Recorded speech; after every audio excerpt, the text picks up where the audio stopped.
game now. Coach Birks, thanks for joining us here. This first assessment of your team after the Week 3 win. How are you feeling about it? It's kind of a weird game. Not a lot of flow. Halftime, it just didn't feel very good. The guys were kind of getting upset at times, getting on ourselves a little bit. We just had to kind of rally together as a team a little bit. But at the same time, it shows a lot when your guys are upset and they're not playing real well. Yet you're up 20-0 after the game. It just didn't have the feel of a 40-point continuous clock type game. It just kind of an odd game tonight. Xavier HK had some good game plan. Had some good ideas. They did some tough things for us to defend. They did some things to us defensively that made it tough for us to run some of our stuff. Tom's a good coach. We knew that he'd make some adjustments and things we were going to have to adjust to on the fly.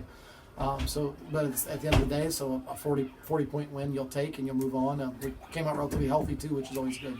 Well, half the teams in the district are going to be 1-0 after this week, and your team's one of them. And about every single week, there's going to be 2-3 marquee matchups in this league. So how important is it just to get the win?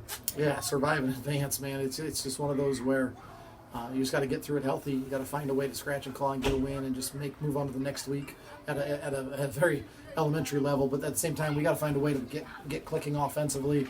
We got to come together more as a team. At the same time, there's a lot of areas we can grow. But our district is brutal. I mean, if you look at any of the metrics and polls, I don't think you can make an argument for any other district other than ours to be that is the deepest in 8-man.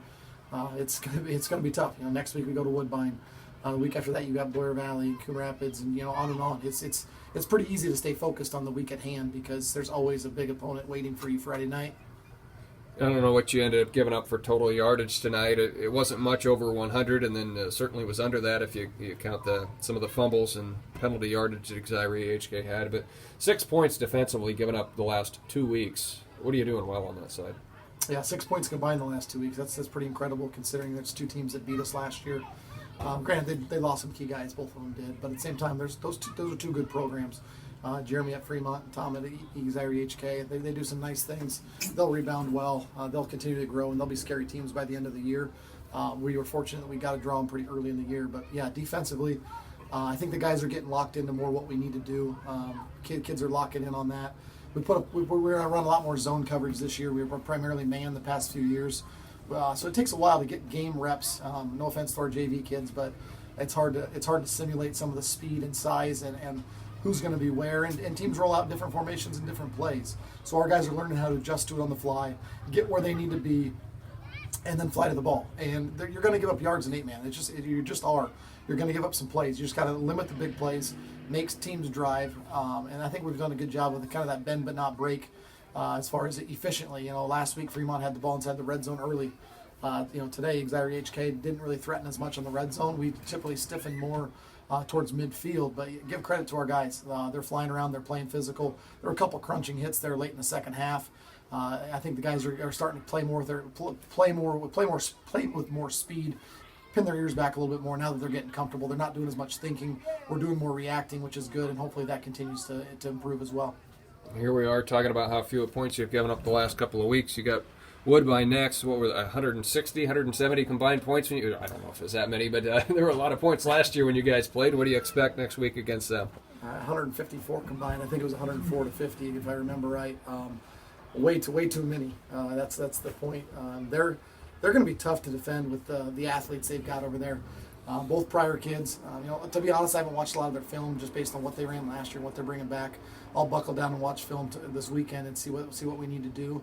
But I'm guessing they're going to run a lot of spread. They're going to use their athletes. They're going to use their speed, and they're probably going to be one of the better passing teams that we've seen. They're going to look to be more pass first, and then they kind of lulled you to sleep. Last year we kind of played a little more tentatively. We were worried about receivers getting deep downfield, worried about finding receivers, and then they started popping off runs. You start playing on your heels, it's tough. So we're going to have to find a way to stop the run and the pass without totally giving up on one. So we're going to have to find a way, but it's going to be tough because they've got so many athletes. They've got nice speed, size, strength. It's just like you said, another week, another tough opponent in our district. All right, here's one I bet you didn't think I was going to ask you. Iowa State or your Iowa Hawkeyes tomorrow? I can't pick against Iowa.